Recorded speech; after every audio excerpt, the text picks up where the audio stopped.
حضرت ابو ہریرہ رضی اللہ تعالیٰ عنہ سے روایت ہے کہ ایک مرتبہ حضور پاک صلی اللہ علیہ وسلم نے خطبے میں یہ ارشاد فرمایا کہ اے لوگو، اللہ تعالیٰ نے تم پر حج فرض کیا ہے، لہذا حج کیا کرو۔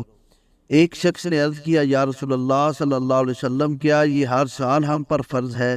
حضور پاک صلی اللہ علیہ وسلم خاموش رہے۔ اس شخص نے 3 مرتبہ یہی سوال دہرایا۔ حضور پاک صلی اللہ علیہ وسلم نے فرمایا، اگر میں ہاں کر دیتا تو ہر سال ہی تم پر حج فرض ہو جاتا اور تم اسے ادا کرنے کی صلاحیت نہیں رکھ سکتے۔